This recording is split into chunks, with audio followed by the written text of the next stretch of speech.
Thank you, Jonathan. Okay, again, a warm welcome to everybody. We are very excited to have you with us, everyone here. We are also very excited to have our three speakers today that they are going to talk us through to the three assessments, team assessments, to improve the team coaching experience. This is your host, Katerina Canelido, and our agenda for today. Well, first of all, as we already mentioned, this is going to be recorded. So if you don't want to have to show up in the video, the recorded video, please turn off your camera and feel free to also to change your name. Or have your first name only, so that we know also who is talking in the chat. In the chat, talking about the chat, you can have your questions there. We are going to have some Q&A time. So after our introductions, Csaba is going to go first, presenting us the Growth 2.0 model assessment. Jonathan will continue with the Harrison Assessment Team Paradox report, and Carl will present Hogan Team Potential and Team Complementarity Assessment.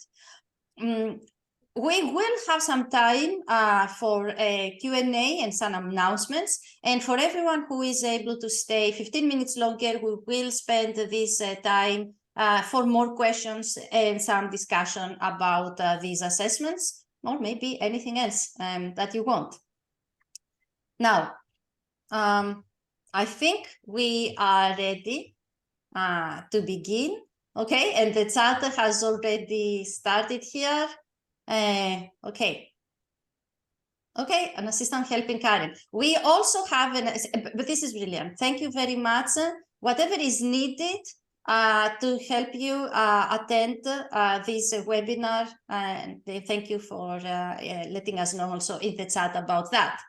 Okay, I don't think I should take more time, but I should introduce you now to our speakers. And first, we have Csaba Toth, who is an entrepreneur, coach, author of the Uncommon Sense in Unusual Times hybrid book, and the founder of ICQ Global, the leading experts in measuring and optimizing psychological safety, motivational drivers, and cognitive diversity, the three invisible forces that make or break individuals, teams, and organizations. Their motto, shared by over 200 licensed partners in 50 countries, is less hype, more science, better results. His passion for coaching can only be matched with his love for animals, especially their two rescue pigeons and two cats at home, Apocalypse and Distraction. Lovely names for two cats. Jonathan Reitz is Fluxify's CEO and Director for Training, co-founder of the Team Coaching Global Alliance, member of the faculty in the Weatherhead School of Management Coaching Program at Case Western Reserve University, and top-rated speaker at the World Business and Executive Coaches Summit, or WebEx as you know it. He holds the Master Certified Coach credential and the Advanced Certification in Team Coaching from the International Coaching Federation, serves on the ICF's Artificial Intelligence Task Force, has been a subject matter expert for the development of the team coaching competencies, and is the former president of the ICF's Cleveland chapter. Jonathan is also an author of the book Coaching Hacks, Simple Strategies to Make Every Conversation More Effective, and he lives in Cleveland, Ohio with his wife Joy and daughter Julia. And if you follow him on social media, you will see many photos of the three of them. Now, Carl has obtained the Master Certified Coach credential in 2019 and the Advanced Certification in Team Coaching in 2022, both granted by the International Coaching Federation. He also obtained the Master Practitioners Accreditation in 2022 as granted by the EMCC, the European Mentoring and Coaching Council, and I know that there are very, very few coaches who hold both credentials. He is the third co-founder of the Team Coaching Global Alliance and also an author of two books, one on coaching through political dynamics and continuous change, and a leader's guide to sustainable impact that will be soon available in English, French, and Dutch. His motto is, "My life is coaching and coaching is my life." And I can assure this is 100% true. Okay, and I think I can now stop sharing my slides And the floor is yours, Csaba. Thank you so much for the introduction as well and organizing the event. Am I sharing the screen now? Yes, perfect. Wonderful. Then thank you so much. I would like to talk about the data-driven team coaching, measuring what and optimizing what matters. Because if you think about the fortune cookies, they're lovely when you have a meal. Then you get a message and then you try to find meaning in it. Like this one. If you want to go fast, go alone. If you want to go far, go together. It sounds good until you think about it. And as team coaches, we know that. Because if you're in the wrong team, it's better if you are alone. Let's be honest. So in business, we do the exact opposite. Something sounds good and logical. Let's check. Does it still make sense? We're always looking for the best people development solutions. And if you Google it, you find more than 3 billion results in less than a second. Lots of options, and they all claim they are the best ones. Yet, employee engagement trends are plummeting. They are back to the level where they were 10 years ago. That's not ideal. They are declining for 5 years. The thing is that we can send the Tesla to space for fun, but companies cannot improve employee engagement. How's that possible? So as team coaches, we have a role in this because team coaching is about bringing out the best in people so they can have the skills to future-proof their career and business. But what are those skills? This is the question that Jacob Morgan asked 140 top CEOs and 14,000 employees, and he published this book called The Future Leader. He came up with 4 mindsets and 5 skills. And as you can see, 8 out of the 9 skills and mindsets are directly linked to how much you understand yourself and others. As coaches, we know that they are important, but companies are not always aware of that. But the future is not far away. Let's be honest. Because by 2030, there's going to be a global talent shortage of 85 million people. 85% of the jobs that will exist haven't been invented yet. And around 80% of people are going to be freelancers. The world is changing rapidly, but not the solutions that we are using. So I would like to share 3 things with you today. What are the optimal conditions and skills for growth? How do you measure and optimize those conditions and skills? And how can you deliver the best results in the most transparent way? That's the plan for today. There are 3 invisible forces that make or break a team. One is psychological safety. There's a lot of buzz around it. We know that it is needed. It's the #1 trait of high-performing teams. But that's not enough. You also need motivation to get things done because it can be comfortable, but you need people who step up and do things. But research shows that the highest level of growth happens when you also have cognitive diversity, the immune system of a team, the invisible layer. So these are the optimal conditions, and that's exactly what Growth 2.0 is about. But how do you make it work? You need cultural intelligence, which is way beyond the simple international knowledge. That is part of it. Real cultural intelligence is about the ability to turn differences into synergy. That's the whole point. These are the optimal skills. So creating a visibly diverse group is relatively easy, but turning it into a high-performing team is much more challenging. And this one sentence can sum up our approach. How do you know if your employees feel safe and motivated enough to innovate and collaborate? A simple question is difficult to answer it. How can you optimize something without measuring and visualizing it? That's also an important question, which is difficult to answer. But the answer is here, Growth 2.0, data-driven team coaching. There are 4 steps. First, you have to measure it. If you cannot diagnose it, then we are just guessing. Once we measure it and we get the data, we visualize it because assessments can provide data, but people have the insights. But it's very difficult to talk about something you're not aware of. And this is what we do. And then we can agree on the next steps. So we can optimize it and then we can grow. There is no shortcut, to be honest. So this is the methodology that we follow. And I'm going to show you how it works. And at the end, I'll share a case study with you as well, so you can see it in practice. So there are 2 assessments. The first one is growth zone. It measures psychological safety and motivational drivers. Because if you cannot measure something, then often the clients cannot take it seriously. They think, yeah, it's nice, but it's invisible. So it's easy to ignore it and very difficult to optimize it. With this, we can see that immediately. Psychological safety, 43%. Motivation, 54%. But we can also see the tension score, which shows how polarized a team is. And we are not talking about creative tension. We're talking about nasty things. And I'm going to show you why. So if a team scores high on safety and motivation, they're in the growth zone. If they score low on both, there's apathy. If they have only motivation, that's anxiety. And in the comfort zone, it's nice. They have safety, but things are not moving. But we also know that numbers can lie, or at least they can hide the truth, because the average is, well, it's not great, but it's not horrible. But if you look at the individuals, you can see that some people are much more engaged and others feel rejected and demotivated. As it's an anonymous assessment, we don't know who is who, and it doesn't matter. What matters is to find out why people feel like that so we can address the issues, because it affects everybody. I don't think there's an assessment that could tell you that this is your problem, this is what you have to do. That has not much to do with science. People know what's going on. But we have to create meaningful conversations driven by data and rooted in science.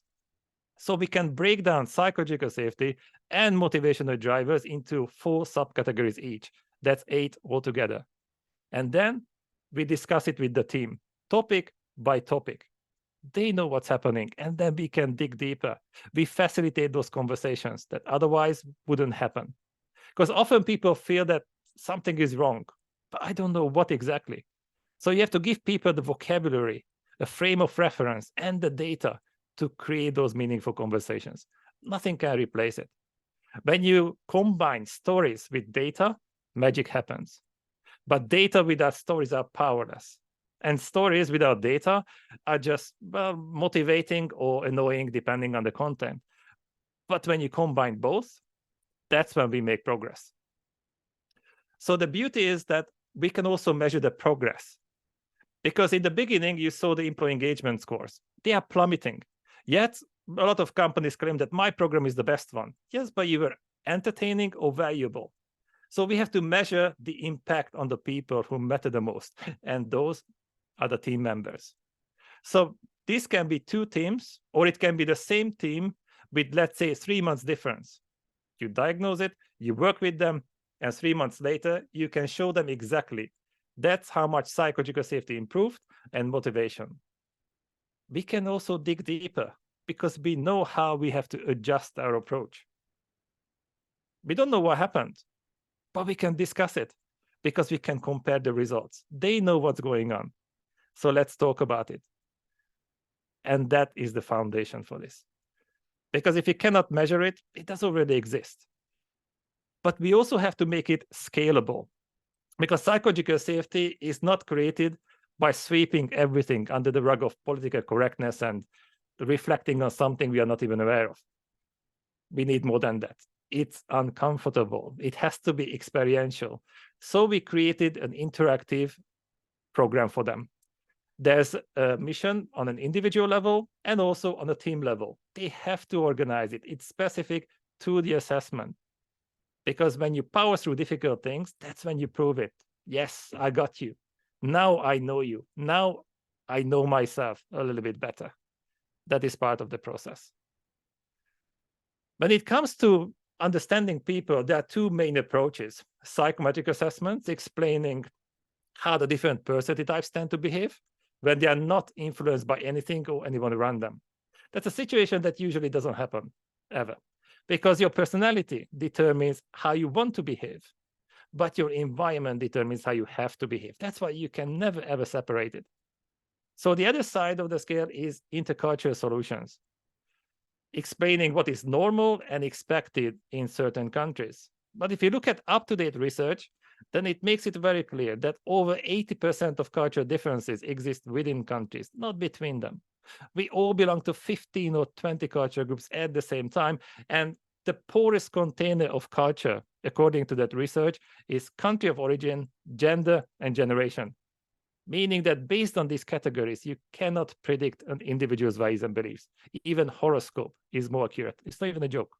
The article is about this. So we cannot separate these two topics. We focus on cognitive diversity. You cannot see it, but it's difficult because when two people disagree, what happens then? So imagine that you have a really complex issue. Tom is the boss and he employs really smart people, but he doesn't know about homophilic diversity, that we like and trust people who are similar to us. So a team can be individually really smart, but collectively blind. And it's not even a theory. We have plenty of case studies. 10 senior leaders from 8 different countries, seemingly very diverse. Deep inside, surprisingly similar. Cognitive diversity, 22%. We can all agree that the Earth is flat. It doesn't make it true. But this is what the brain likes. We like when people agree with us, when they think like us. But that can mean that we have a huge blind spot. So we agree, but it doesn't make it true. So global DISC is the other assessment that we talk about. And it's not a slightly different version of the standard DISC, but is the complete one. So we go into the 3 different layers of your identity: what you do, how you do it based on your preferences, and most importantly, why. And that's really important. Because once you know that, it's much easier to tolerate it. And I can find better ways of doing things. But what if we have people with a lot of cognitive diversity? Is it good for the business? Not necessarily, because it can be really messy. It's not automatic. It's not based on common sense and good intention. We have to make it work. But that's why we measure it, because often people use psychometric assessment as an excuse. That this is who I am, deal with it. I'm blue, you are yellow. Fantastic, great. No. Once you know that, we have to learn about preferences and we can expand the comfort zone. Because the more you have to flex, the more uncomfortable it is. So it's not about changing you, but it's about expanding the comfort zone.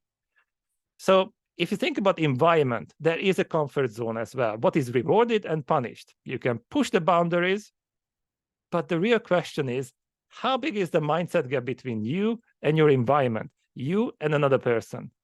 That matters the most. Everything is relative. So that's why once you take the assessment, we can use the data in a lot of different ways. We can measure the mindset gap between you and countries, you and another person. If you're brave enough, you can use it with your partner at home, or even different departments. The bigger the gap is, the more difficult it is, but that's exactly where the potential lies for success or disaster. And because we want to expand the comfort zone and enhance behavioral flexibility, we have interactive programs based on your global DISC result. 21 real-life missions, because that's how we learn, through experience, instead of using it as an excuse. So the 3 invisible forces are really important because they determine where you are as a team, in which of the 4 stages of growth or decline. Because if you are scoring high on all of them, growth, fantastic. If you have an issue with one of the invisible forces, that's kind of a time bomb. Decline when you have problem with 2. And game over is when you're scoring low on all 3 of them. So where is your team? Growth, tunnel vision, rat race, or heading towards game over? You measure it so you can make an informed decision. And this is what Philomena, for example, one of our partners did. She was working with a hospitality company. They've been around for 100 years, but they had issues. She was working with them for 3 months. She improved the result. It's not about how entertaining she was, but she measured and optimized the 3 invisible forces that mattered. Psychological safety, 23%, and motivation, 14%. It's black and white. Then, based on the result, they can adjust the approach, and then they can discuss what happened exactly. And that's the beauty of it. People loved it because it worked and because it is sustainable. They can carry on after that. She was successful because she measured and visualized the 3 invisible forces so they could be optimized. She used a fully integrated methodology to create a common ground and vocabulary across all personalities and cultures. She facilitated the learning journey with experiential real-life missions based on the same concept.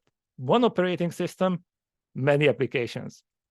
But most importantly, she's a fantastic coach who is passionate about using up-to-date solutions, driven by data and rooted in science. Nothing can replace that.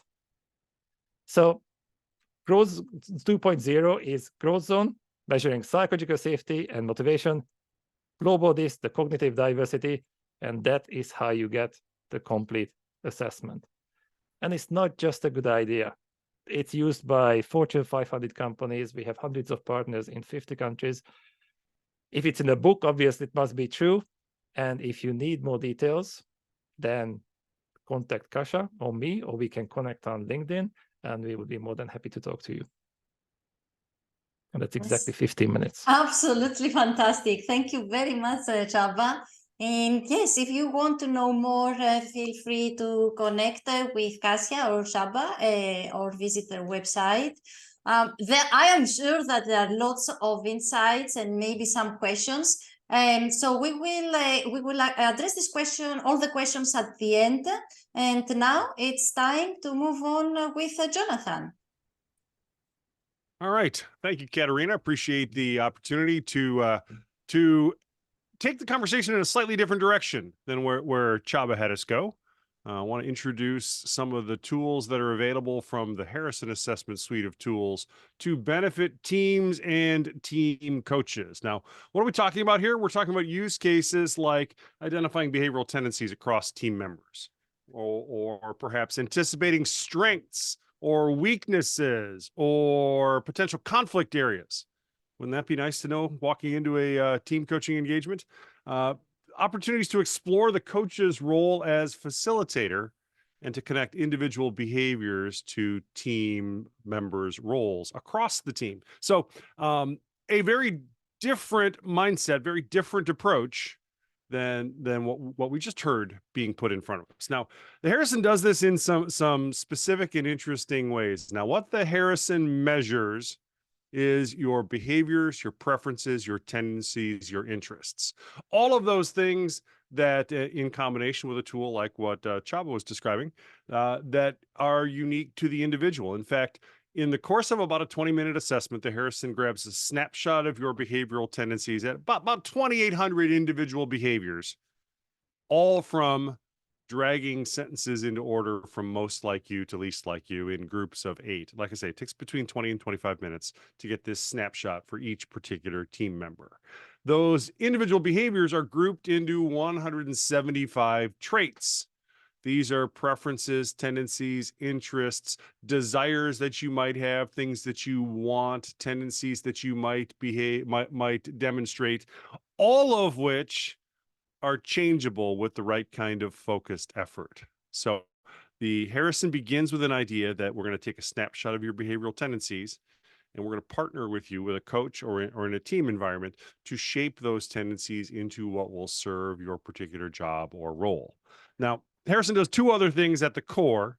One is they mix those individual behavioral traits into what we're going to call behavioral paradoxes, paradoxical behavioral combinations. We'll dive more into those coming up in just a moment, because those paradoxes really are the missing secret sauce for a team that wants to thrive. All right. So this is the lens we're looking at, but let's step back from that. Let's make this very, very practical, very, very granular. Bottom line is the Harrison rises and falls in a team environment around what will you do. You'll notice this is an actual screen grab of a report, and you'll notice the behavioral tendencies are organized in 3 columns: name of the trait in the left, score on the trait in the middle, and then the description of the trait in the right-hand column. And the description is what is actually being measured in the course of an individual's contribution to the team. Now, if you are completely aware of your strong tendencies, you can get a very accurate prediction of what you're likely to contribute to the life of a team day in, day out. If you know that for every single team member, we can get very specific into shaping the contributions of an individual team to a larger set of team goals, or predicting where a team might thrive or a team might go sideways. We do that by diving deep into the person's tendencies. So it's a snapshot of your overall behavioral tendencies, building on 46 key traits. Of those 175, there's 46 that are really central. They get ranked from strongest to lowest tendency, and then highlighted with essential behaviors and desirable behaviors, so you can really customize your behavioral development plan. This is how detailed it gets on an individual basis. We haven't even gotten to the team applications yet. So the strong scores, the strongest tendencies, this is what you're likely to do. This is what you're going to probably set your life up, whether you are on top of it or not, whether you are aware of it or not, you're going to set your life up to be able to do more of these particular behaviors. Now, these are actually mine. These are my 5 strongest ones. You know, wants to lead, experimenting, flexible, authoritative, wants autonomy. Yeah, that's what has shown up for me throughout the course of my adult life. I wish I'd have known that when I was 25. I wish I would have shaped my career based on some of that kind of information. Now, at the other end of the spectrum, we also get the behaviors that you are likely to avoid. Now, these are not mine because mine are pretty boring, but this gives you a sense of the things that you are likely to go out of your way to not have to do on a day in, day out basis. So you can see already, if you know what you're likely to do in writing, what every team member is likely to do in writing, what they're likely to work to avoid, you've got that in writing, you've got a giant advantage on other team makeups. Now, let's think about how those behaviors interconnect. This is where Harrison's paradox theory comes to life. A seemingly contradictory statement, which nonetheless may be true. Things like, you've got to be cruel to be kind. Remember that old Nick Lowe song? Are you of the right age to remember that song? Yeah, I thought so. That is a paradox. Most assessments use an either-or scale where they put things like frank and diplomatic on 2 ends of the same spectrum. That's not really how it works, because we're not really frank or diplomatic. We don't scale between the two. I prefer Harrison's paradoxical approach, where you put one behavior on the horizontal axis and one behavior on the vertical axis, and you look at how they interconnect. So you might think about this as the action traits are on the vertical axis. Supporting traits that work hand in hand with those behaviors, are on the horizontal axis. And Harrison sets you up to have 12 combinations like that, where you can understand how your behavioral tendencies interconnect. You can understand where you've got a strong tendency in one part of the pair and a less strong tendency in the other part of the pair. You know what that does? That predicts what stress is going to do to you. Wouldn't that be helpful to know how individuals are going to respond to stressful situations when you're coaching a team environment? Wouldn't that be helpful to know who's going to have the high stress reactions? Who's not going to have the high stress reactions? Who's going to be unfazed by stress? I'd like to know that about my team, about the team coaching engagements that I dive into. You can look at each individual. You can look collectively at the team. Now, to do that, to look at a collective team report, you get those 12 paradox graphs, and they've got they've got scores for every single member of the team. You can get a sense, for example, in this one, the decision approach, instinctive logic, you can get a sense of who's laser logical, who's going to be more likely to make their decisions by their gut instinct or their hunches, how team members make decisions all in one place. Tell me that doesn't give you a giant advantage in how you as a coach are going to work with that particular team. Let's play that out even a little further. I can not only map individual possibilities based on the patterns that I see in those individual possibilities. For example, like in this area, I know because these behaviors are clustered in the upper right-hand corner that this is probably going to be a team strength.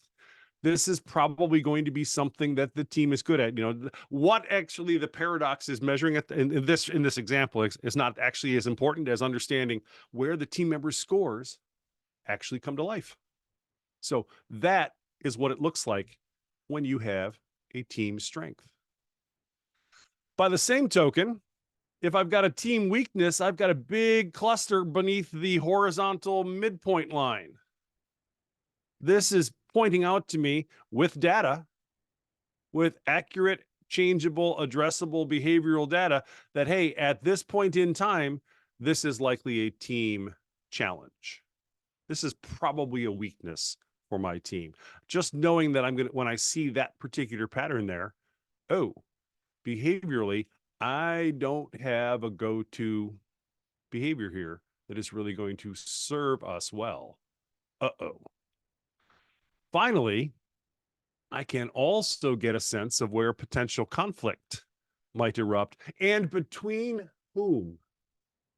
So looking at a pattern like this, if I put the box around the two extremes, one in the upper left-hand corner, one in the lower right-hand corner, all of a sudden I've got a cheat code about, oh, these two people maybe are going to have conflict.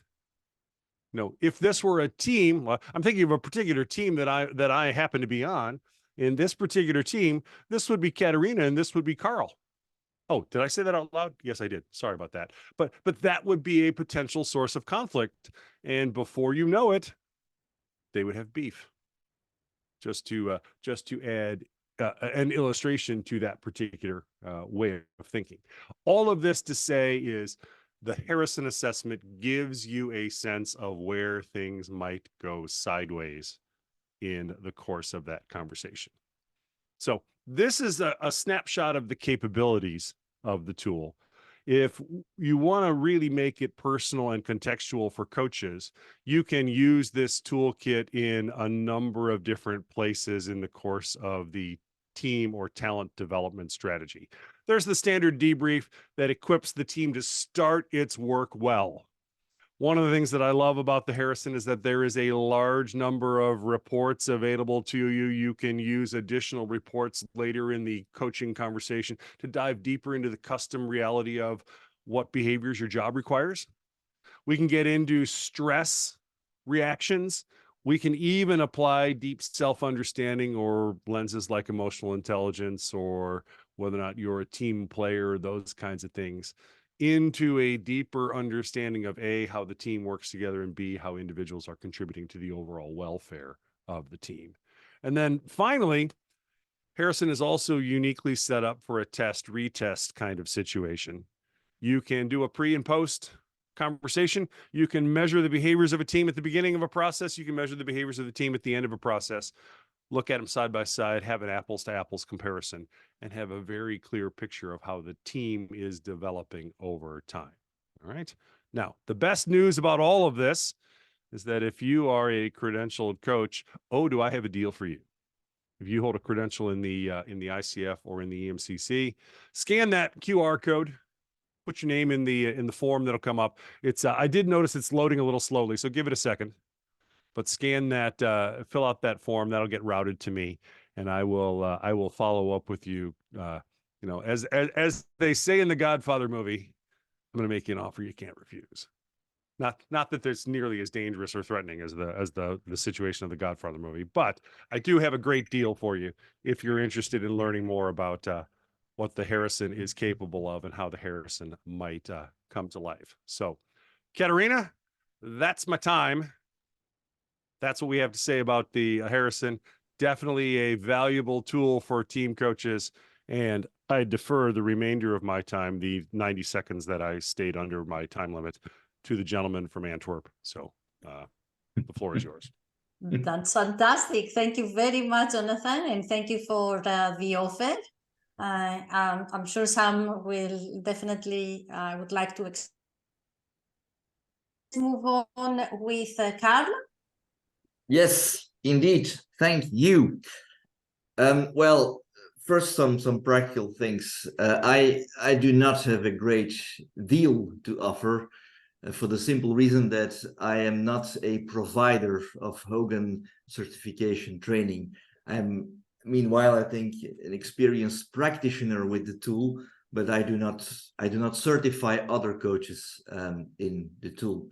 So for me, there's no godfather involved with great deals. Secondly, I studied many years ago law. Afterwards, I studied human resources, and I ended with studying coaching. That means that what I would call psychological architecture behind this tool is not something that I consider myself a deep expert in. I practice it, I understand it, but I'm not a scientific expert behind the tool. That is something to know up front. 3 years ago, 2 or 3 years ago, yeah, 3 years ago, I got certified in this tool. And before I worked with basically MBTI and insights, and then I heard all my clients saying, "Well, Carl, this is great, but perhaps that the scientific base for those two tools is no longer 100% valid." I have no judgment on that, but I followed actually the feedback and the energy of my clients in becoming credentialed in this one. We're going to explore briefly the team potential and team complementarity tool. We'll start with the potential. This is the one. There are 3 areas in the Hogan potential tool. The first one is the HPI, is the Hogan Personality Inventory. It's actually your bright side. It indicates what makes you great in daily life, what you do when you're at your best. It keeps you on the rails in achieving your objectives. Unfortunately, by way of speaking, there's also the Hogan Development Survey, the HDS, which explores and describes your dark side. And if the dimensions that are measured by that one become too extreme, they risk to derail you, to bring you away from your path towards your objectives. And in the middle, there is the MVPI. It's the motivation, the motives, values, preference inventory, which describes, well, the word says it itself, what motivates you. If you wake up early in the morning before your phone or whatever starts making noise, it means that something is driving you to get out of your bed for, well, that is briefly what the MVPI is all about. So this is, I hope you can see my mouse pointer. This is what you want.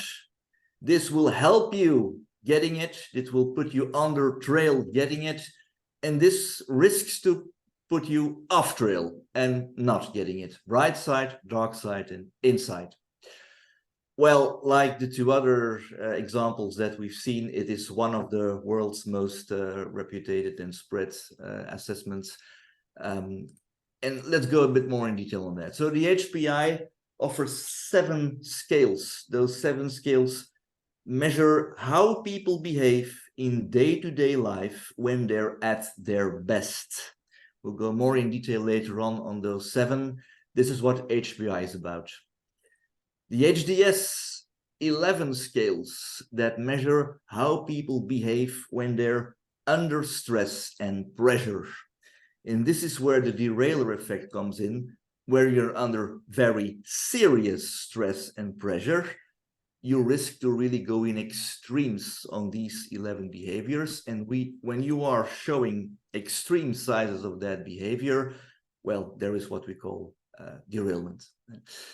The Hogan Development Survey identifies personality-based derailers that can limit career potential. As always, it's about personality and not always on competencies. Okay, that brings us to the motivators. 10 scales that measure your core values, goals, and interests that determine satisfaction and drive careers. Whenever you accept a job, whenever you change job, whenever you accept promotion, what are the core values, the interests, and the goals that need to be satisfied before even thinking about considering accepting the job? And we have 10 of those. Now, this is an example of the HPI characteristic, the scales, and their description. I'm not going to read all of them, but where there's a lot of work in coaching and assessments on ambition, sociability, and interpersonal sensitivity. Those 3 scales are often on the table when I'm coaching executives. Convictions about what is ambition, what is not ambition, ways forward to manifest ambition, critical topic. Sociability, the difference between sociability and being social. What happens when you're too socially bold? What happens when you're too entertaining? What derailers, in the red part of the assessment are the counterparts of the yellow part. And last but not least, interpersonal sensitivity, not to be confused with empathy, not to be confused with running away from conflicts, those kind of things. There's the bright side. When those two are in a healthy, positive shape, generally, you're feeling fine, you're feeling good. That is how a report looks like. This one has rather high scores on all scales, but also other reports with lower scores. This is the list of the so-called dark side. So these are the ones that when your scores are too extreme, they risk to derail you. Typical during coaching sessions is excitable, mischievous, and diligent. Those are the three scales that are often, not always, but often on the table when coaching executives. Here you fill the room. You fill the room. There's only place for you in the room, even though you try not to. Here is, well, I love the Steve Jobs inside of me. The haha, risk-taking, yes, unless you, of course, go too far in that. And there is beautiful, especially for, diligence, I'm sorry, when you are reporting to, for instance, a CEO and you have sometimes problems with self-confidence, the tendency to be perfectionistic and hard to please becomes on the table. Well, if you would order those derailers in a specific structure, we often talk about derailers that make you move away from people. So that's a matter of managing feelings of inadequacy by avoiding true connections with people, pushing people away. So if you go too extreme on this one, you are moving away from people. And well, if sometimes even more derailing is this one, the collection of derailers that makes you move against people. It is managing one's self-doubts by dominating and manipulating others. These are dangerous. These, however, are absolutely killing. This is toxic leadership that is perhaps good on the short term, but not sustainable on the long term. This is what helps you moving towards people, diligent, dutiful, manage one's own doubts by building alliances, until, of course, here again, you fall in an extreme and you're seen as the pleaser, who always pleases but never tries to manifest the own will. Here we have the MVPI, the motives. Typically on the coaching table is security, the need for structure, order, and predictability in a world that is full of disruption. Another one that comes back a lot is power. What does power mean for you? If the score on this one has been high, and the need to explore the desire for power is something else than the desire for challenge, competition, achievement, success. And a last one that I often meet is affiliation. Certainly when you coach experts who are great in their expertise, doctors, tax experts, whatever, and then there comes the moment that they need to collaborate with other persons. Then there's a need for social contact. Good Lord, how do you do that? Those three come back on the table a lot. This is a way of structuring the values in status, social interests, financial interests, decision-making style. I often hear clients with, Carl, is it a bad thing that I'm so much focused on money at the end of the month? No, that is not a bad thing, but it just would be sad if that is the only thing that, well, that drives you.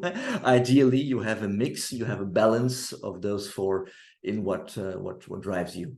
Okie doke. This is how a report looks like. Now, to end with, to bring this in practice with teams, what I often do a lot, well, this is the team overview. It's actually a calculation of all the individual reports together in a team report. So you have an overview of what exactly is in your team. This is the HPI. But more interesting it gets when you start working with people and team members and make them move on the ground of a room. So this, what you see here, those quadrants, I put them physically on the ground with tape. I create that on the floor of the room. And then, of course, I engage team members to stand on the room where you are with your score. And that way, I try to challenge conversations. I try to challenge questions and try to make them converse with each other. What ambition does, what adjustment does, what are the facts amongst the team members, knowing from each other what their scores are in these areas. The same example here, another example. So this is basically bringing the scores for the team alive by making them position physically on the ground. Then the last part, need just one more minute here, is the Hogan High complementarity. It's another assessment than the combination of three that we just saw. The way this is structured, well, there are comparisons between this one and Lencioni. It measures entirely different things, but the way it's organized, it's similar. So team members get a questionnaire up front where they have statements and they answer those questions, and they are divided in 5 areas: results, pragmatism, innovation, process, and relations. And when you bring that together in a report, you see, when here is the names of the team members, here you see how each of them scores for those 5 dimensions. And that gets a very beautiful insight in how much of result drivenness there is in your team, how much of pragmatism there is in your team, how much innovation, etc., etc. So if everyone is here and no one is here, that says something about the way that your team will work towards results. If everyone is here, but no one is here, that means that there's going to be a lot of creativity, innovation, but not so much focus on turn these into results, and so on, and so on. So that was my last slide. Thank you. Katrina, back to you. No, that's fantastic. Thank you very, very, very much. And we have 2 questions in the chat we are going to take in a while. And I was thinking, oh, more questions are coming. Perfect. Just, either post them there. I will make sure to copy and address them all. Or if you prefer, just raise your hand when we will move forward with the Q&A. Now, because I don't want to interrupt our Q&A, I will make the announcements right now. So let me get back to my share the screen. So this webinar is organized by Team Coaching Global Alliance, and I would specifically like to express my gratitude to ICQ Global and Csaba for being with us today. I just saw that, okay, it's both global, Team Coaching Global Alliance and Team Coaching Global and ICQ Global. So there is the common denominator. So thank you very much for sharing your expertise and your and some insights about your assessment. Now, who are we? The Team Coaching Global Alliance was founded in 2020 by Jonathan Reitz, myself, and Calvin Hoy. As you can see, we met actually while we were working for the development of the team coaching competencies in the subject matter, all 3 of us subject matter experts for the ICF. So far, we have completed 9 cohorts, 7 in foundations and 2 in advanced programs. And the 8th cohort is underway, is about to finish. And we have trained more than 115 team coaches, 50% of them having advanced coaching credentials, meaning PCC or MCC. And we cover all continents, 32 countries so far, and we continue stronger. And also, our graduates have the success rate for their ICTC application is 100%. 100%. And we are specifically proud for the policy that we have, the global pricing policy in our programs. Our programs cover from foundations of team coaching to advanced team coaching training with case studies, observations of actual real team coaching sessions. It includes coaching supervision. If you go for, they cover both options for your ACTC application. And of course, the individual mentoring for the, that's not of course, I don't know why I said that. For the team coaching model, you develop their unique team coaching model, and there is also guidance and full documentation for the ACTC application. All our trainers and supervisors hold the MCC credentials of the ICF. And we encourage you to sign up to our newsletter, where every month we share the team coaching tip of the month on a specific case that you might encounter in your team coaching and ideas of how to address that. And have a look also at our upcoming programs that start in January. If you want further information, feel free to contact me. And that's about it with the announcements. And I'm excited to move forward with questions. And the first one is from Paralavi to Csaba. What metrics help to determine whether cognitive diversity is a disaster or an asset? I mean, research shows that in the beginning, at least in the very beginning, when cognitive diversity is high, then psychological safety is low. And the reason is that that's how the brain works. Because when we talk about diversity, often we say that, oh, we love it and we celebrate it, which is fantastic. But the brain doesn't do that, because the brain wants something that is familiar and predictable. So when you are surrounded by people who think and behave differently, that is uncomfortable. According to brain, that's not safe. So that's why homophilic diversity is so important. We like and trust people who have common sense, like us. So the global disc measures the cognitive diversity of a team. That is just the potential. But when you take the growth zone, that shows the quality of interaction within and between people. So it measures if you manage to make it work, because on its own, it's not enough. And we have a lot of case studies where people try to create synergy by relying on common sense and good intention, and unfortunately that backfires. But once you have that blueprint, once you can measure it, once you can see the progress, it becomes real and much more manageable. And without creating the right conditions, focusing on behaviors and all those things can be important, but we have to create the right conditions. Otherwise, people are not going to speak up, they are not going to interact, and it's going to determine how they deal with other people. Thank you very much. Thank you very much, Csaba, for your answer. Okay, there are more questions coming. Let me see, and if any question is answered already, please let me know. I think the Hogan 3 separate assessments, or do participants answer one set of questions and then get results in all 3 areas? It's always the 3 together, but you can choose what kind of report that you want. There are very extensive, elaborated reports where the interpretation of your scores is written out in text. And there are also much shorter reports where you get just a summary of the 3 the 3 areas, the HPI, HDS, and VPI, without any further comments. And of course, the cost of the extensive report is much higher than the summary. Thank you. And I think the next also, the other one from Donald's also for you, Carl. How do you make the graph worthwhile if the spread is even like shown? I don't understand that question. The graph? Yes. I'm sorry? Donald, do you want to unmute? Yes. Yeah. So hi.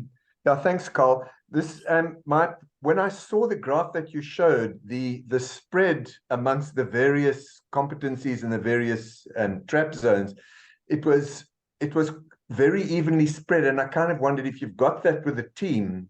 Yes. Where do you need to go with that? Well, first of all, you show them that slide. So it was a real case, but I removed the name. So the exact same slide that I showed you, I showed to them.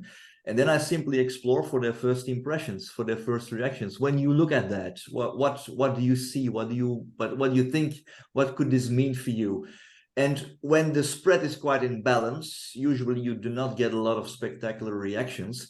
But when there is really one extreme of those five, or 2 out of 5, really dominantly present in the less, much less, it may cause panic. It may cause stress. Good Lord, do we have to continue as a team knowing that we are not really in balance when it comes to the 5 roles? And that's, of course, a matter that is plenty to start coaching on. Is that an answer to your question? Okay. Thank you very much. Now, there is a very good question from Sophia. What helped you make your final choice on your preferred psychometric tool to use with teams and become an advocate for it? I want also to hear this. And I think this is a question for all 3 of you, and Csaba, Jonathan, and Carla. Csaba, I see you are ready to answer. No? Okay. Well, Carla, go. There was honestly not really love at first sight between me and Hogan. But there is not love at first sight between me and none of these tools. But I hear from the partnership that I'm a part of, Autolit, and also from our, most important clients, that they wanted a tool that was slightly more scientifically based and researched. And then I listened to my colleague David, who is an academic psychologist, and he said, well, I think that for us, Hogan would be best. And so I chose Hogan, but as far as that, it doesn't go any further than that when it comes to preference. I just followed people who were more experts in that than I myself. Thank you.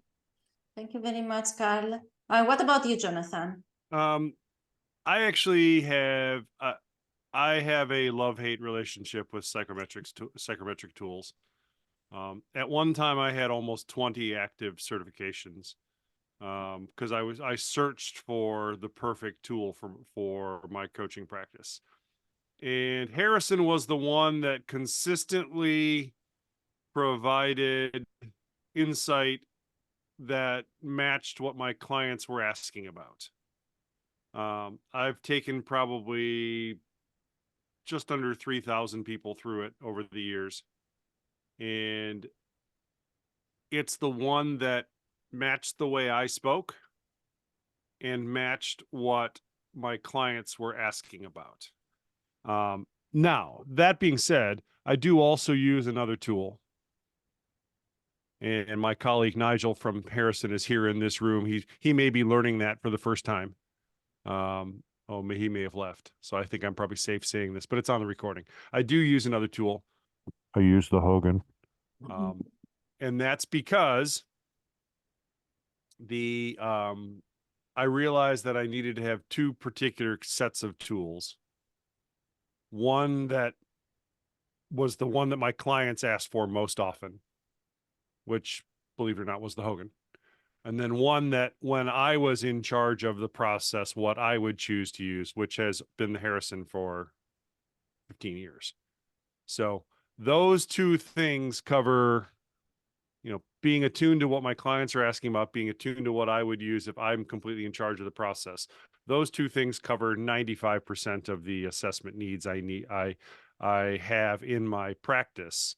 And as a result, those 2 things are those are the driving factors for me as this moves forward. So I hope that helps.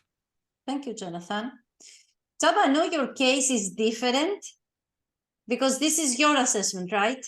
Yes. So what made you create an assessment? Oh, this specific assessment, because it's not any assessment. What made you create this specific assessment? I think people don't do anything until it hurts enough, and I had a fair share of that. Because when I finished university, then I started my own company, the restaurant booking site. We managed to scale it up to national level, and it became the biggest restaurant listing in the UK. It turned into a joint venture with a software company. So on paper, everything made a lot of sense. In real life, not so much. I just couldn't work with the other CEO who was French. So we got to the point where we had to get out of the business. It wasn't pretty at all. And that's when I started my research, because I didn't understand how come that was the exact topic of my dissertation. Eastern and Western European joint ventures. The department where I studied is #1 in the world in its category. Harvard is #2 on that list. I had years of experience. How come I couldn't put that theory into practice? That didn't make sense. So I got certified in a lot of different things, psychometric assessments, international models, leadership models. And my assumption was that if all of those models are or were correct, there must be a huge overlapping part. And that's what I'm interested in, the structure beneath the surface. And it also turned out that a lot of ideas, as Stephen Covey said in his book, that most of the management and leadership models we are using today were created by people who were born after the American Civil War in the 19th century. So the world completely changed, but not the solutions we're using. And that's why companies can spend more and more on the same solutions, but clearly the engagement scores are not improving. And that is an expensive scream for help. And I just couldn't find anything that I wanted. And I realized that you need something that is practical and uncomplicated and up to date. Otherwise, people pay for a solution twice, first in crash, the second time in lost opportunities. And we are constantly evolving it because the world is changing, and new challenges require new solutions. So it's a never-ending story. That's so true. Right? That's so true. Thank you. I always say, if there's something that we need, there is also something else that we're missing. We can create that. But I understand also the complexities of some. So yeah, having a scientific mind background helps much more for that. Okay, so the question about the DISC is already addressed. I have a question for all three of you. We often hear about the benefits, why use an assessment in team coaching, right? But my question to you would be, what are the risks of not using an assessment in team coaching? We could say, I have always done that without any assessment, so maybe I'm not missing much. So the question would be, okay, what's the risk? Some that might not know. Yes, Carl. That you may coach on certain topics that are too vaguely described. Our boss has a problem with leadership and with building trust, and we as a team have problems with managing our conflicts. Okay, so you write down leadership, trust, conflicts. Okay, but under these terms is a variety of underlying and much more specific behaviors. And I think it makes much more sense to integrate the precise descriptions that you got out of an assessment report and use these to describe the coaching topics, or to let them help you describe the coaching topics, than just based on what you hear during an intake. It clarifies, it specifies the coaching topics for me. Thank you. Thanks, Carl. What about you, Jonathan? What are the risks? Well, I'm gonna quote Csaba in this, because he said, "Hey, numbers tell stories, and stories have numbers," in his presentation. And I think we're all friends here, right? This is, as we say, a safe space. Yeah, we have become friends by now. Yeah. So I'm going to just say there's a lot of crappy science out there in the coaching world. There's a lot of coaches that pull stuff out of their,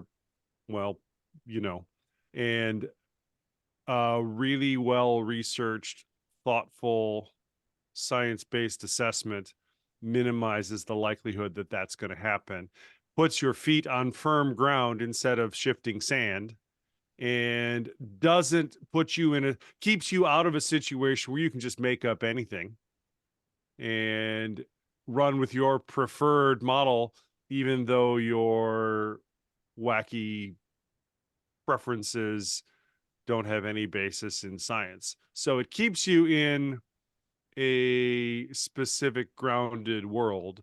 The other risk is let's think of it as an advantage and then reposition it as a risk.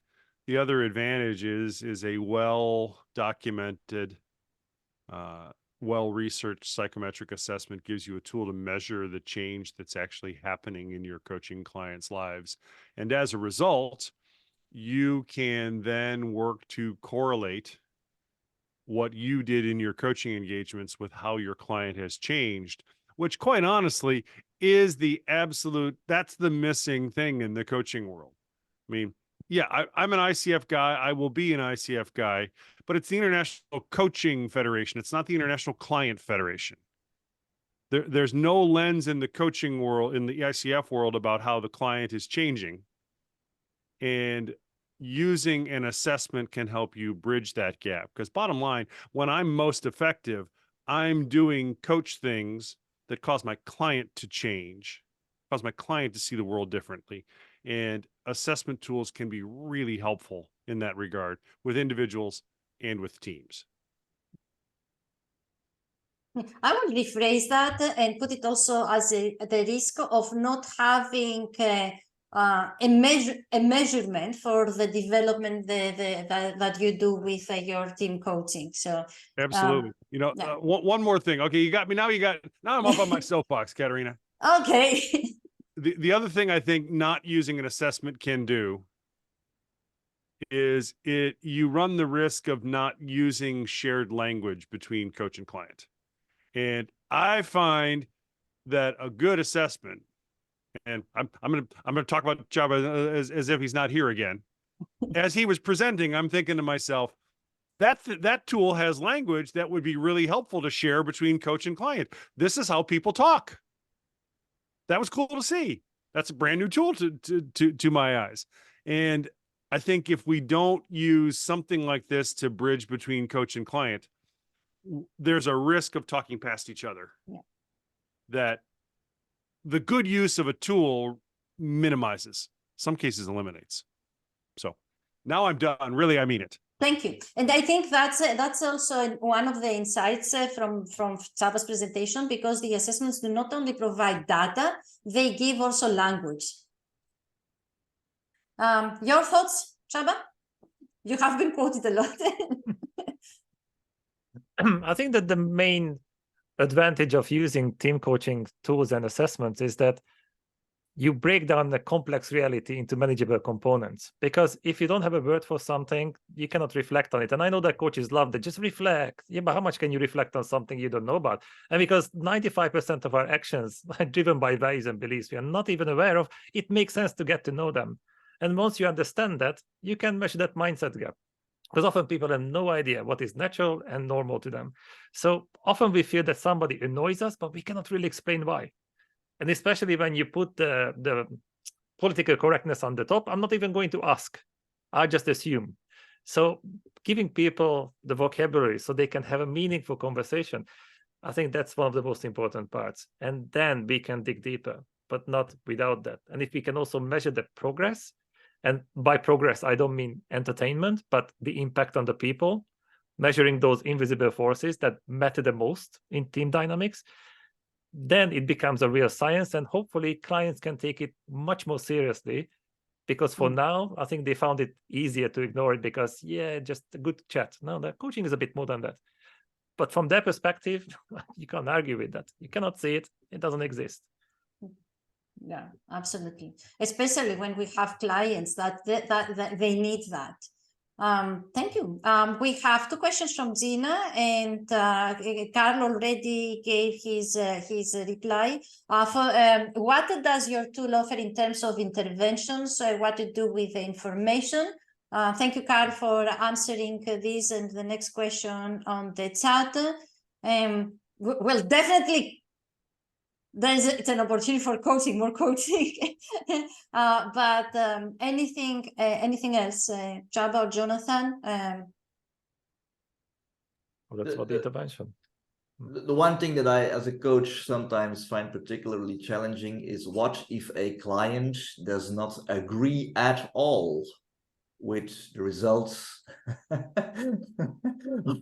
an assessment, with the reports of an assessment, knowing very well that the thing is science-based. It has a huge validation. Well, I'm going to stay out of the science myself, but how can you say to a client, don't fool yourself? What is in this report? Well, it may not be the one and only truth, but it would not make much sense to totally deny it or to doubt it or to say, I disagree, I do not want to work with this because I don't believe it.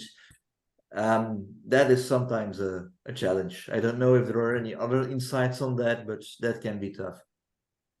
I think it's a really good point. And to be honest, I've done thousands of assessments, and I think we had only 2 cases where I disagreed with the results after having talked to the client.